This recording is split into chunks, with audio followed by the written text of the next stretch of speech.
proyek kemiskinan itu diciptakan, bukan alami. Itu diungkap oleh Prof. John Perkin dalam bukunya An Economic Hitman.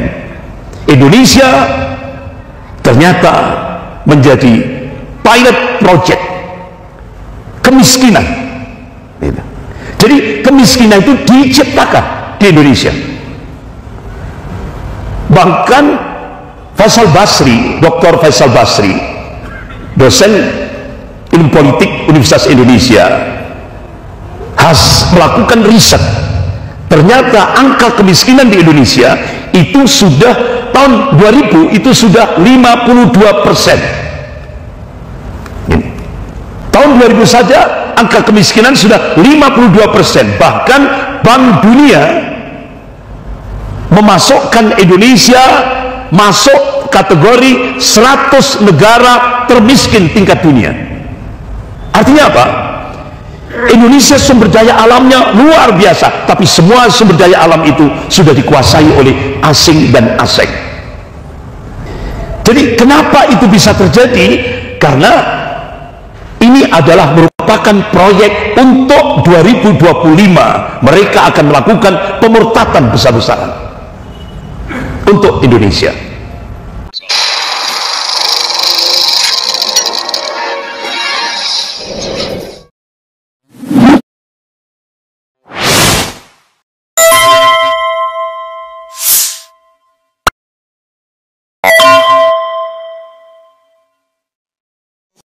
Ya ayuhan nasu taqu rabbakum alladhi khalaqakum min alladhina amanu taqullaha wa qulu qawlan sadida yuslih lakum a'malakum wa yaghfir lakum dhunubakum wa may yuti'illaha wa rasulahu faqad faza fawzan 'azima.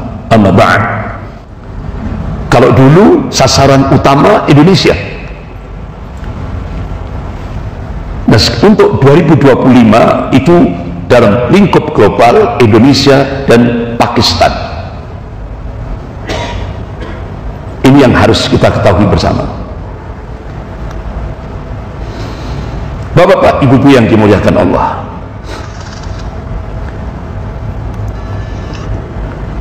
ada sebuah buku yang ditulis oleh seorang teolog dari Kevivan. Dia menceritakan tentang kisah Peter Youngren bergerak dan mendobrak pertahanan jendela 10-40 derajat lintang utara. Yang dimaksud adalah pertahanan setan, roh kuasa gelap. Siapa yang dimaksud? Pertahanan setan. Siapa yang dimaksud? Umat Islam. Itu diungkap oleh Dr. Larry Keviver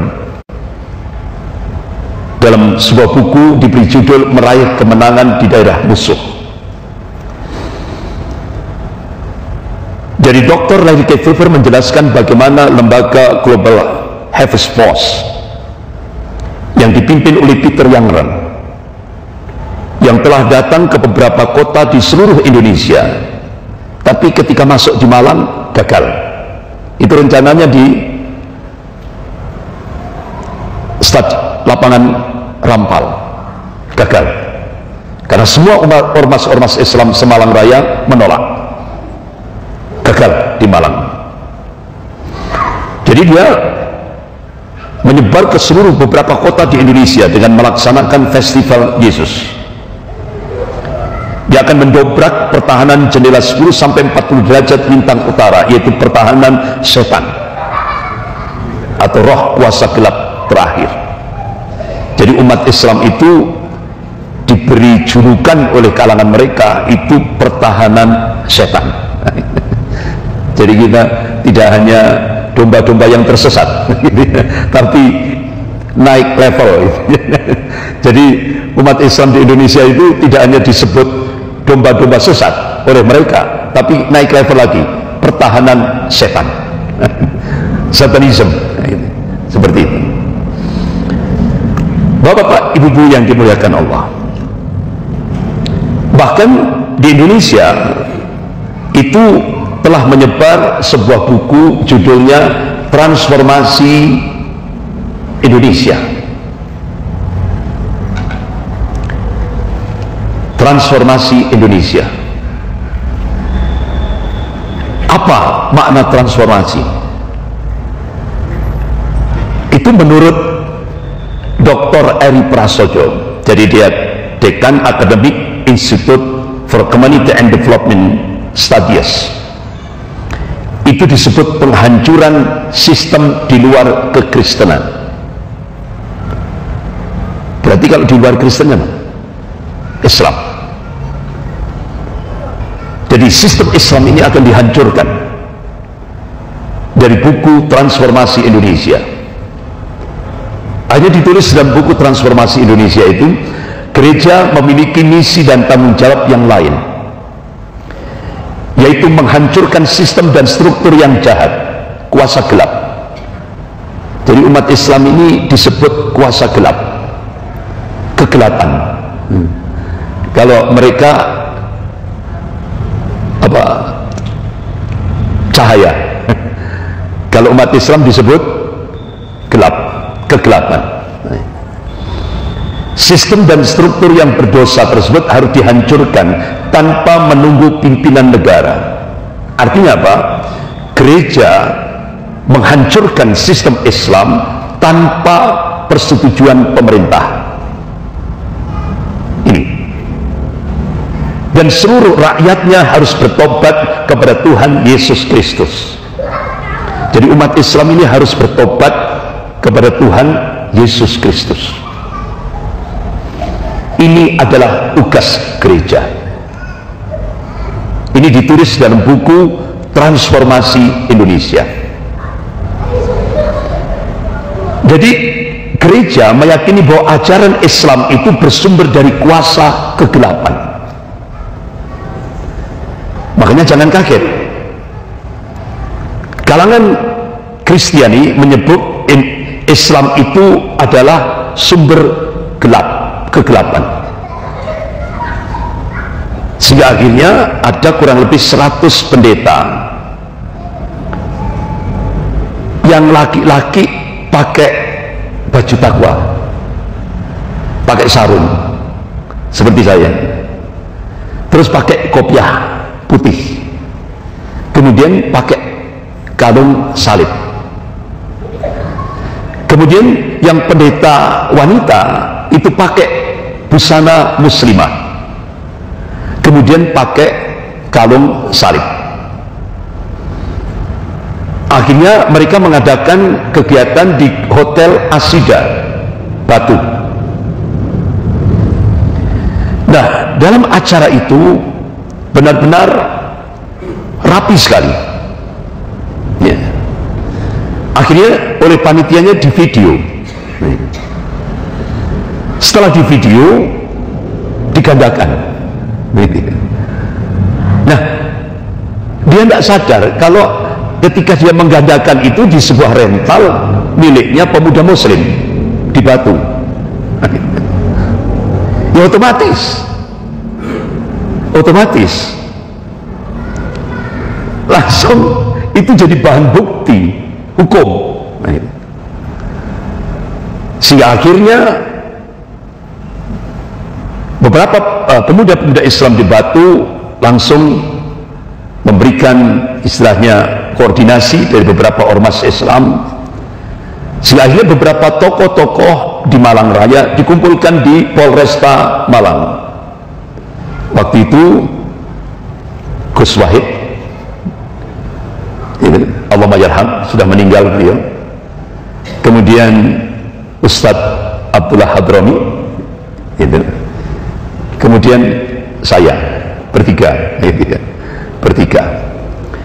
Jadi Kapolresta minta kita ditugaskan untuk meredam, karena ternyata setelah video itu diputar ya, itu pendeta 100 pendeta yang memakai busana muslim dan muslimah itu tadi.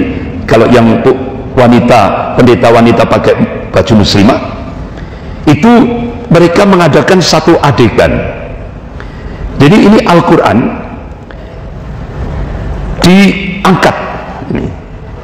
Setelah itu Al-Quran ini dijatuhkan di lantai dengan marah, dengan emosional ya.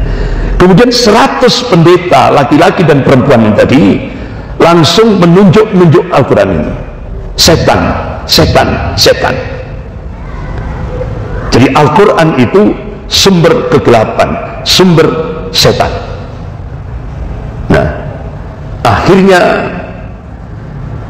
Kapolres Malang, Kapolres Malang, Kapolres Batu koordinasi, termasuk Kapolwil, langsung menangkap dari 100 pendeta yang melakukan penodaan agama ini. Itu yang bisa ditangkap hanya 41 pendeta,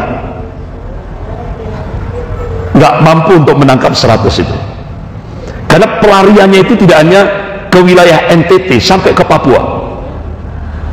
Jadi dari pihak kepolisian waktu itu kesulitan karena pendanaannya untuk menangkap dari 100 itu nggak mampu, hanya 41 itu saja yang ditangkap. Dikenai pasal KUHP 156A, penodaan agama, hukuman maksimal 5 tahun penjara. Akhirnya dalam persidangan sampai di pengadilan langsung semua divonis 5 tahun penjara ya. Padahal ini 100 pendeta yang melakukan itu. Jadi ternyata apa yang ditulis dalam buku Transformasi Indonesia ini oleh kalangan gereja di Indonesia ini memunculkan tindakan penodaan agama ya.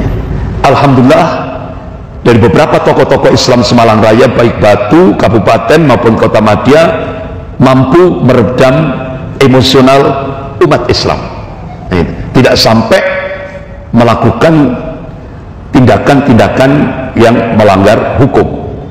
Alhamdulillah, kita bersyukur. Tapi langsung aparat kepolisian waktu itu langsung sigap, dan dari 100 pendeta laki dan perempuan itu hanya mampu 41 yang ditangkap.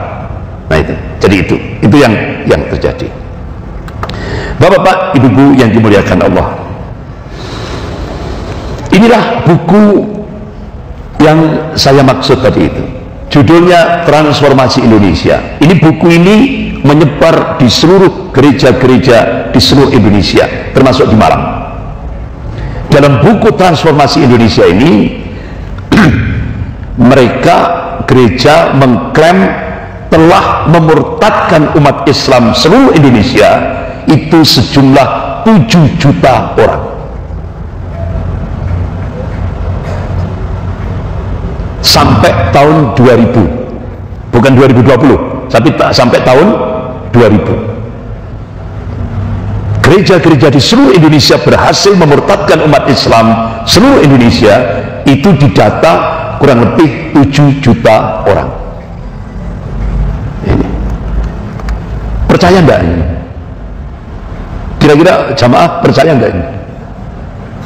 Percaya? Ya? Percaya? Ya. Coba kita lihat realitas di lapangan. Bapak-bapak, ibu yang dimuliakan Allah, ternyata sampai tahun 2000 data statistik dari Badan Statistik di Indonesia, ternyata terjadi pengurangan umat Islam secara kuantitas 21%. Berarti klaim dari buku Transformasi Indonesia sampai tahun 2000 mereka berhasil memurtadkan sebesar 7 juta umat Islam itu hak, benar.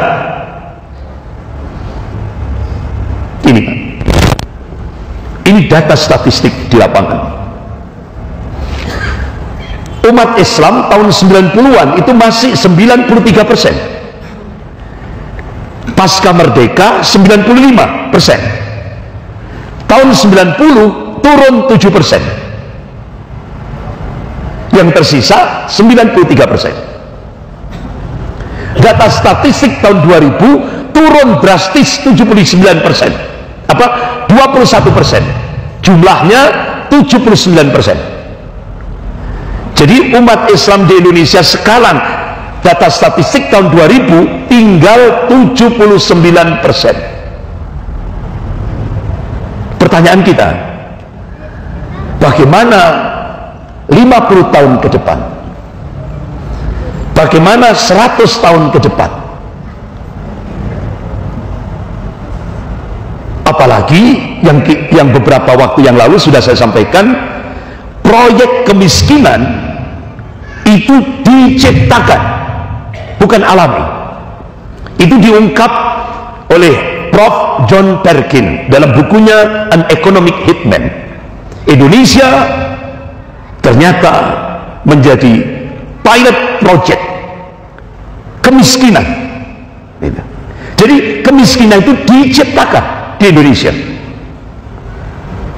Bahkan Faisal Basri, Dr. Faisal Basri, dosen ilmu politik Universitas Indonesia, melakukan riset.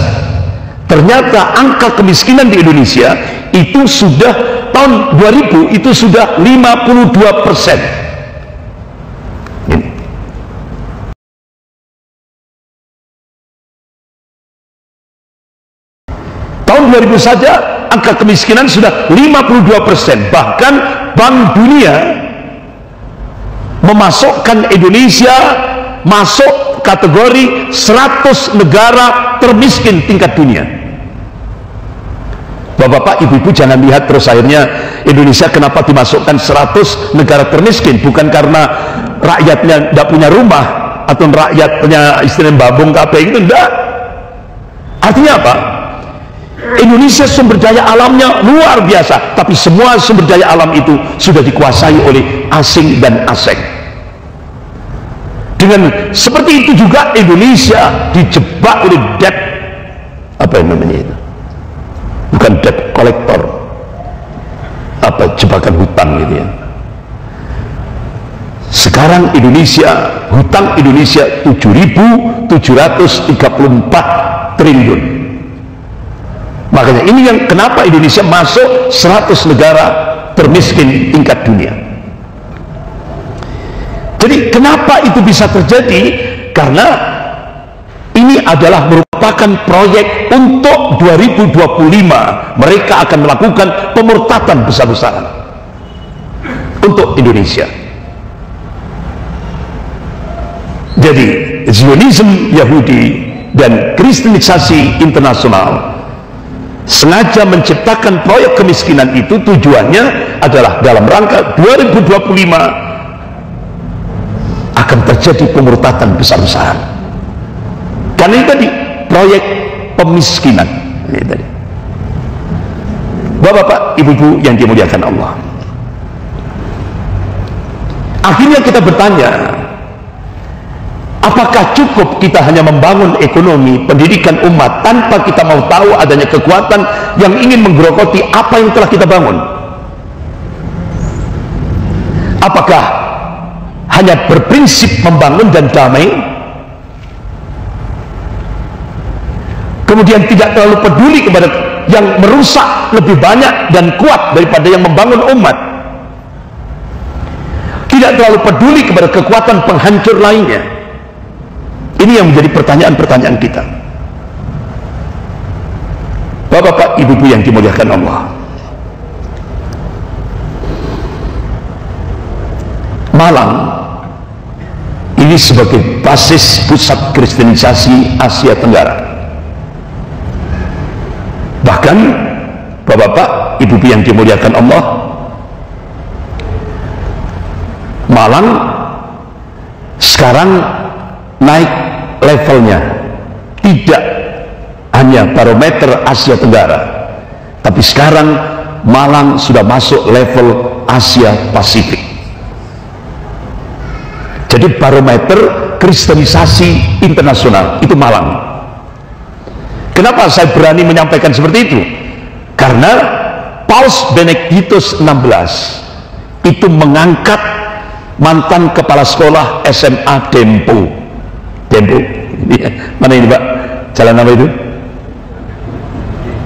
Wilis ya? Ya Wilis ya. Itu. Ya itu. Pokok yang jualan SS itu ya kan? Ya itu. Jadi itu yang dijadikan tangan kanan Paus Benediktus XVI untuk wilayah Asia Pasifik. Pertanyaan kita waktu itu masuk di radar Malang. Saya artinya saya dokumentasikan itu. Pertanyaan kita, kenapa Paus Benediktus XVI waktu itu tidak mengangkat Filipina, tokoh di Filipina? Karena Filipina itu mayoritas Katolik. Kenapa Paus Benediktus lebih memberikan kepada Malang, yaitu mantan kepala sekolah Tempo? Berarti Malang ini sudah naik level barometer kristenisasi Asia Pasifik. Itu Bapak-bapak, ibu yang dimuliakan Allah, kita bisa melihat di lapangan banyak rumah sakit yang dijadikan ini panti nirmala. Tidak cukup hanya sekedar rumah sakit, tapi juga dijadikan sebagai ujung tombak kristenisasi. Ini mayoritas yang di sekolah perawat ini mayoritas adalah muslimah dari Malang Selatan dan Blitar Selatan. Di depan rumah sakit RKZ.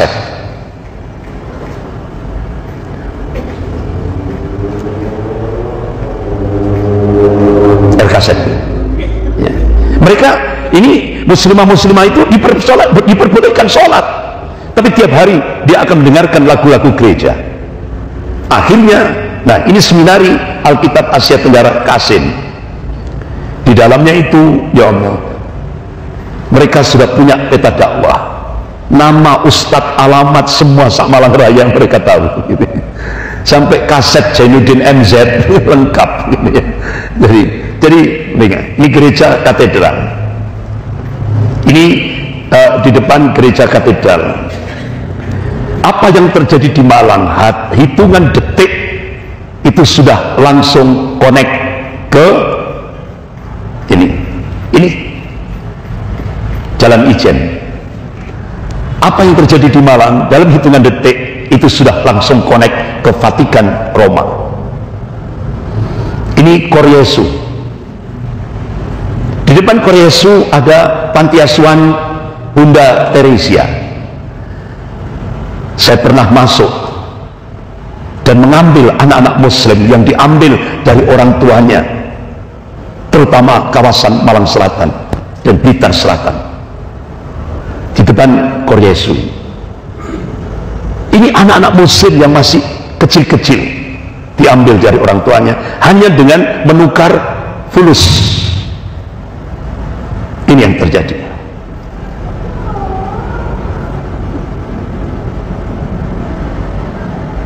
Tapi alhamdulillah, bapak-bapak, ibu-ibu yang dimuliakan Allah, nah ini ada sekolah teologi yang ada di Jalan Semeru di depan Stadion Gajayana. Di sini ada namanya Dr. Bambang Nurseno, ya.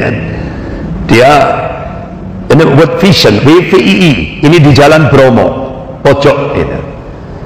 Nah dia ini adalah satu lembaga yang menerima bantuan dana-dana dari luar negeri. Ini panti asuhan yatim Indonesia di Ororombo Batu. Mayoritas anak-anak muslim yang dimasukkan ke panti asuhan yatim Indonesia. Bahkan di sini ada rumah sakit baptis di Batu itu. Itu juga dijadikan sebagai ujung tombak kristenisasi. Dia melakukan jemput bola. Nah kalau kita kan rata-rata kadang-kadang rumah sakit kita itu diam. Kalau jangan enggak, mereka menggerakkan ambulan-ambulan ini masuk keliling desa-desa untuk jemput bola. Siapa yang sakit akan diangkut dan akan difasilitasi. Ini yang sering terjadi di lapangan. Nah, ini. Kemudian Yayasan Pekabaran Injil di depan Hotel Orchid. Nah, ini ternyata di belakangnya ada Jenderal L.P. Murdani. Dan Yayasan Pekabaran Injil ini berhasil membebaskan areal kurang lebih 5 hektar di depan Pusdik Arhanut. Ini ada seminari Alkitab di Beji. Di sana ada Dr. Bambang Nurseno.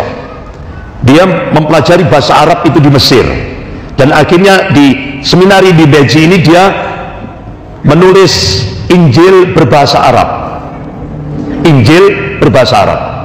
Sehingga akhirnya diadakanlah musabaqah tilawatil Injil. Kalau kita musabaqah tilawatil Quran, mereka pakai musabaqah tilawatil Injil. Jadi rumahnya Dr. Bambang Nurseno ini kadang sering berubah-ubah, kadang di Araya, kadang di ini.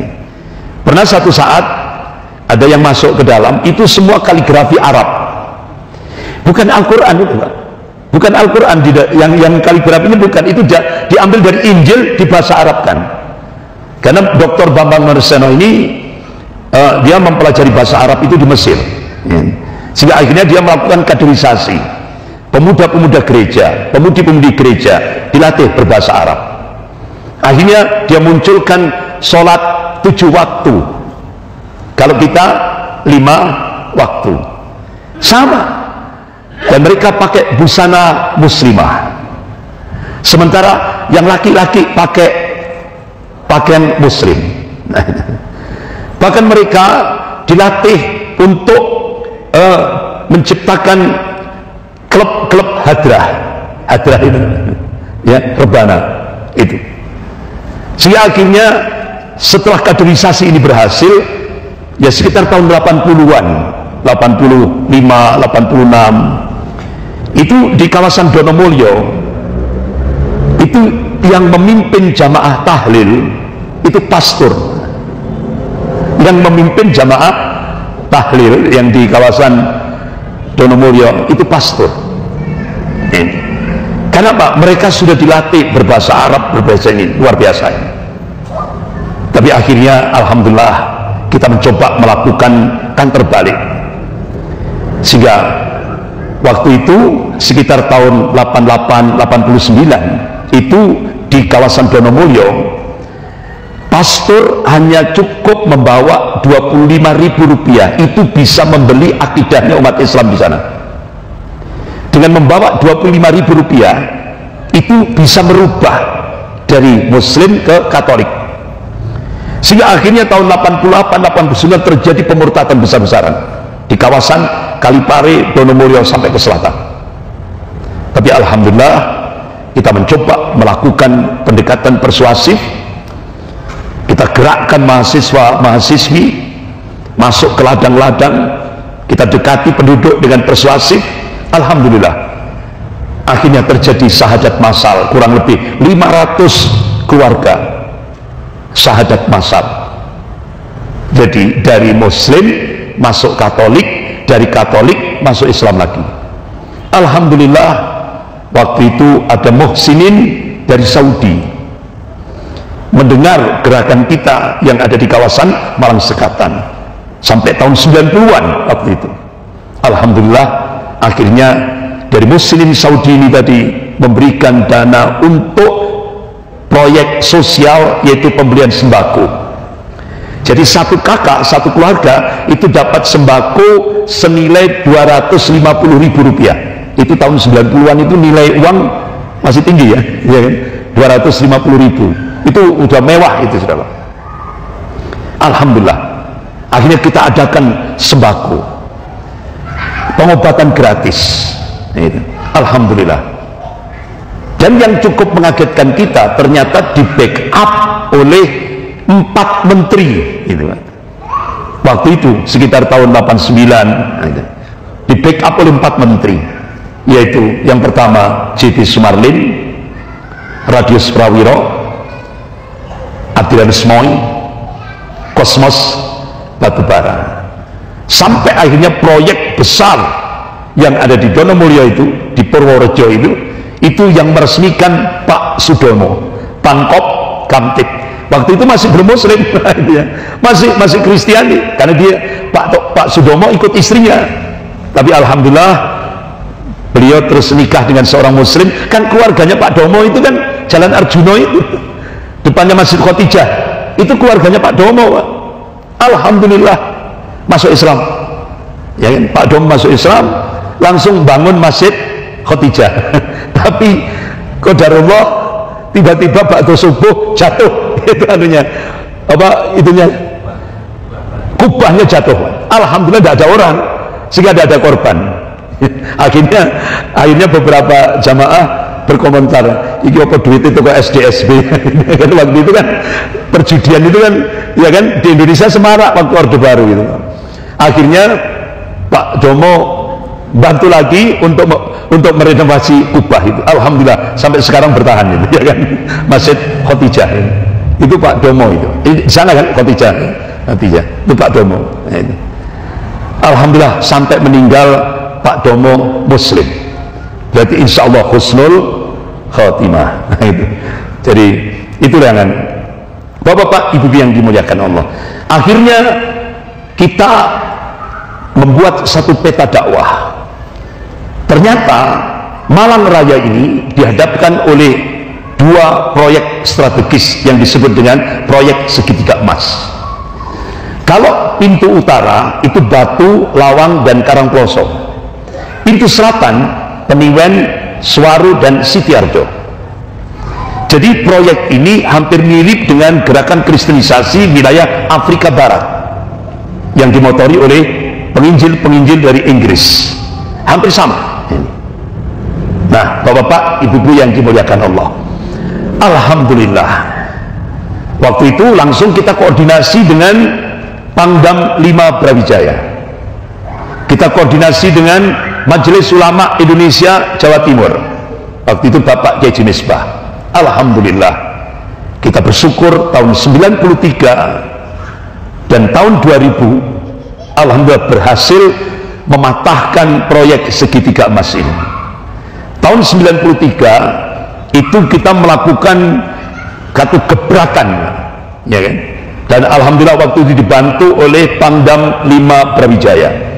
Waktu itu ketika kami koordinasi dengan Pangdam 5 Brawijaya, Pak Mayor Jenderal Haris Sudarno, kami diminta untuk langsung koordinasi dengan Waas Intel Kodam 5 Brawijaya, yaitu Bapak Kolonel Pranghadi, sehingga koordinasi dengan Korem yang di Jalan Bromo dengan Kodim, dan alhamdulillah wujudlah kita berhasil memotong proyek segitiga emas yang ada di pintu selatan, yaitu Peniwen. Kenapa? Pusat teologi dan pusat strategi pintu selatan itu ada di Peniwen. Dan alhamdulillah sekarang kita sudah nembus, kita berhasil di Peniwen, kita berhasil lagi masuk ke Sitiarjo. Kalau Swaru sudah dari dulu, umat Islam yang ada di Gondang Legi, Pagelaran, alhamdulillah sudah mulai masuk ke dalam Swaru. Sehingga alhamdulillah proyek-proyek besar di kawasan pintu selatan ini kita bisa mengimbangi. Dan itu benar-benar detik-detik yang sangat menegangkan. Manakala pada saat itu kita tidak disupport oleh Kodam 5 Brawijaya, habis sudah, Pak. Sejarah Muslim Peniwen itu habis sudah, tidak ada ceritanya. Karena ketika kita masuk itu tinggal satu keluarga, suami istri, dari penduduk 6.500 jiwa. Jadi 6.500 jiwa itu dulu mayoritas Muslim, tapi begitu masuk pendeta atau pastor dari Belanda, pendeta dari Belanda dan Kanada, akhirnya berubah 99,99% Kristiani. Namanya GKJW. Markasnya di mana? Di bawah Rumah Sakit Supraun. Rumah Sakit Supraun, Sukun, itu markasnya. Mengendalikan Peniwen, Sitiarjo, dan Swaru. Itu markasnya di bawah Masjid As-Syifa, Rumah Sakit Supraun, Rumah Sakit Tentara Supraun. Itu di situ. Alhamdulillah kita berhasil mengamankan sejarah itu. Karena waktu itu bapak-bapak, ibu yang dimuliakan Allah, di Peniwen ini yang meninggal saja dimurtadkan, apalagi yang hidup. Yang meninggal, yang sudah dikubur di Taman Makam Pahlawan itu dimurtadkan. Bagaimana caranya dimurtadkan? Dipasang tiang salib. Di atas kuburannya itu dipasang tiang salib. Padahal itu namanya Said, nama Islami semua. Akhirnya alhamdulillah saya menemukan komandan ketika agresi Belanda kedua tahun 49 di Peniwen. Ada monumen di sana, tempat pesawat-pesawat Belanda membombardir kawasan Kromengan itu. Alhamdulillah saya temukan di sampingnya Bank BNI. Jadi Bank BNI ini ke selatan ada optik kacamata, masukkan. Saya ketemukan beliau namanya Pak Haji Orian Maksum, Allah mayarham, kenapa ya itu ya, Pak Orian Maksum itu komandan Hizbullah, tentara Hizbullah, cikal bakal TNI. Ketika agresi Belanda kedua tahun 49, beliau sebagai komandan, dan itu yang gugur dimakamkan di Taman Makam Pahlawan Peniwen Affair itu adalah anak buah beliau. Jadi itu adalah tentara-tentara Hizbullah. Yang meninggal saja dipakai, dipasang salib. Akhirnya kita koordinasi dengan Bapak Bupati Malang, Pak Abdul Hamid, waktu itu dari Aceh. Waktu itu Pak Abdul Hamid dari Aceh. Terakhir Pak Abdul Hamid jadi wakil gubernur, ya kan, Jatim, Jawa Timur. Itu langsung akhirnya Kakan Sospol langsung memerintahkan untuk mencabut yang salib itu tadi.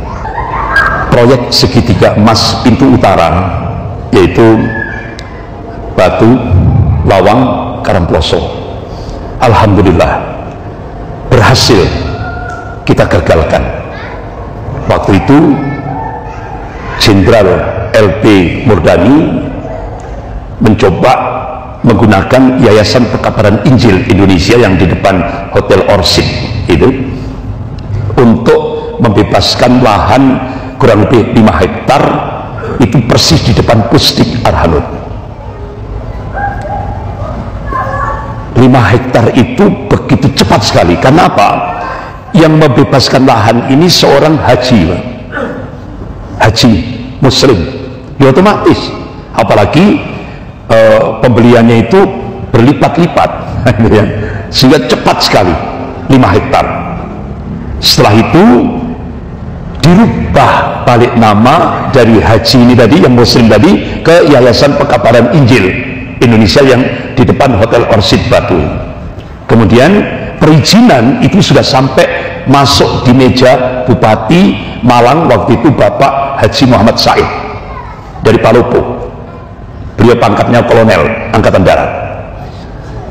Alhamdulillah Kakan Sospol waktu itu koordinasi dengan kami, alhamdulillah kita mencoba dengan pendekatan yang sangat hati-hati. Qadarullah, ada seorang tokoh di Arhanud, yaitu Bapak Letkol Sumarto, akhirnya mewakafkan tanah keluarganya beliau kepada kami waktu itu. Alhamdulillah dimulai dengan mengadakan pengajian Ikatan Haji Malang, Kota Malang, ya waktu itu di rumahnya di Jalan Cengerayam waktu itu, di rumah anggota Ikatan Haji. Alhamdulillah terkumpul sejumlah dana, langsung digunakan untuk pembangunan pondasi masjid. Jadi kita benar-benar gerakannya itu Syria. Jadi benar-benar tidak terbuka. Karena apa? Kita menghadapi Jenderal LP Murdani. Waktu itu Pak Bupati, Pak Kolonel Muhammad Said, Ustadz, beliau jenderal, saya kolonel, tapi ini masalah akidah, saya siap pasang badan. Masya Allah, saya salut kepada Pak Haji Muhammad Said ini, Bupati Malang waktu itu. Alhamdulillah saya dapat tugas langsung. Qadarullah setelah pondasi berdiri. Nah, alhamdulillah langsung Pak Bupati langsung menolak proses perizinan, berkas perizinan dari Jenderal LB Murdani. Karena apa? Ada perda, peraturan daerah, kalau setiap sekian radius sekian ratus meter sudah tidak diperbolehkan lagi dibangun tempat-tempat ibadah yang lain. Akhirnya ini jadi pijakan Pak Bupati untuk menolak permohonan Jenderal LB Murdani mau mendirikan proyek seminari terbesar se-Asia Tenggara di atas lahan 5 hektar di depan Pusdik Arhanut. Alhamdulillah gagal. Akhirnya saya ditelepon Ketua Takmir Masjid Jenderal Ahmad Yani, Pak Kolonel Purnawirawan Mahinopti, Ustaz, rumah saya tak jual, dijual itu rumahnya. Akhirnya pindah ke Jalan Sarangan. Akhirnya beliau mengamanahkan ke saya, Ustaz, tak kasih 300 juta rupiah. Alhamdulillah jadilah masjid. Sehingga akhirnya gagallah proyek seminari terbesar Asia Tenggara. Jadi saya terbayangkan kalau itu jadi, Karangploso itu kan daerah pesantren, basis muslim. Nah kalau itu jadi betul, otomatis akan terjadi pemurtadan besar-besaran di kawasan Karangploso. Alhamdulillah, itu jasa Ketua Takmir Masjid Jenderal Ahmad Yani, itu Bapak Kolonel Purnawirawan Mahinopti. Mudah-mudahan dicatat di sisi Allah sebagai amal soleh beliau. Amin ya rabbal alamin. Sampai begitu masjid jadi, beliau telepon saya, Ustaz, saya mau nengok bangunan masjid. Akhirnya saya antarkan sampai di lokasi pembangunan masjid di bawah kubah. Beliau ngomong di hadapan saya, Ustaz, saya tadi malam bermimpi dari kubah itu ada sinar ke dalam. Masya Allah, ternyata itu adalah ucapan terakhir. Tidak taunya keesokan harinya beliau meninggal.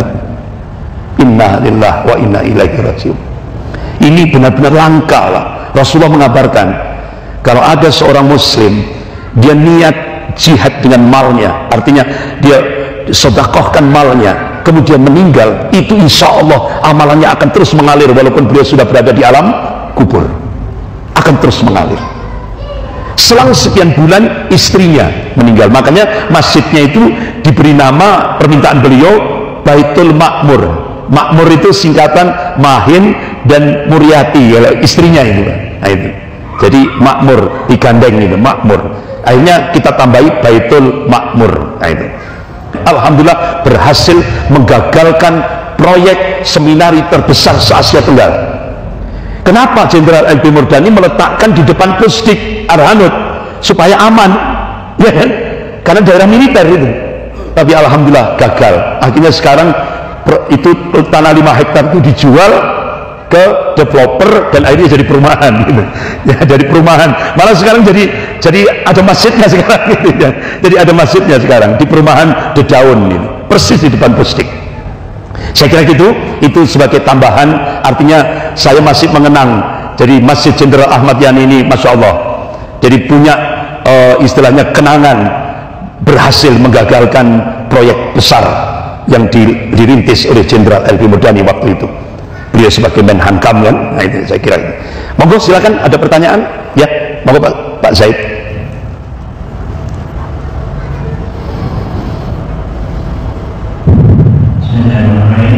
Assalamualaikum warahmatullahi wabarakatuh. Waalaikumsalam. Setelah Anam mendengarkannya dari kajian, orang merasa bahwa kita perlu mengkaderisasi anak kita yang mulai TK, SD, yang dimana orang kufar sudah melatih mereka tentang bela diri dan macam-macam. Tapi kita kembali pada Rasulullah bahwa diusahakan ya ada rasa yang muslim itu lebih menitikberatkan kepada tauhid dan akidah. Karena dari situlah fondasi mereka itu bisa kuat. Sementara orang-orang kafir berusaha anak kita, cucu-cucu kita dengan game dan permainan-permainan yang sebabnya melalaikan apa namanya kodratnya dia sebagai seorang muslim. Maka tampaknya ya kita lihat anak-anak kita ya orang ajar, orang tua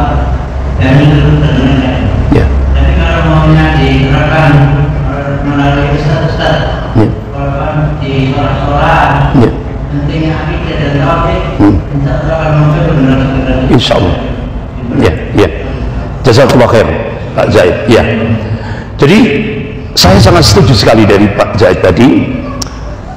Ayo lembaga-lembaga pendidikan Islam kita, pesantren kita, madrasah-madrasah kita, ayo kita tanamkan sedini mungkin akidah tauhid itu supaya menjadi pondasi anak-anak kita, cucu-cucu kita. Kenapa? Tantangan ke depan itu berat. Manakala pondasi akidah tauhid ini sudah menghunjam di dalam kalbunya, insya Allah ketika menghadapi tantangan eksternal seperti yang tadi disampaikan oleh Pak Zaid, insya Allah dia akan bisa bertahan, ya kan? Bisa kuat menghadapi itu. Makanya ini benar itu akidah tauhid, dan terutama sekali sekarang tadi kan mengarah kepada akhlak, pendidikan adab di samping akidah tauhid juga pendidikan akhlak, yaitu yang sering disebut dengan adab. Itu yang sekarang menjadi benar-benar menjadi pijakan lembaga-lembaga pendidikan Islam, pesantren dan madrasah.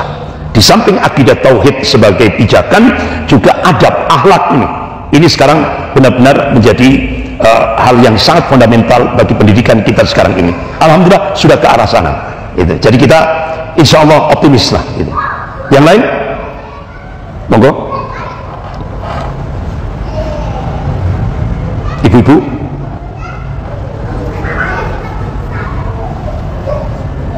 Ada yang lain?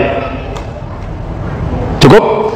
Kita akhiri dengan doa kafarat majelis. Subhanakallahumma wa bihamdika asyhadu an la ilaha illa anta astaghfiruka wa atubu ilaik.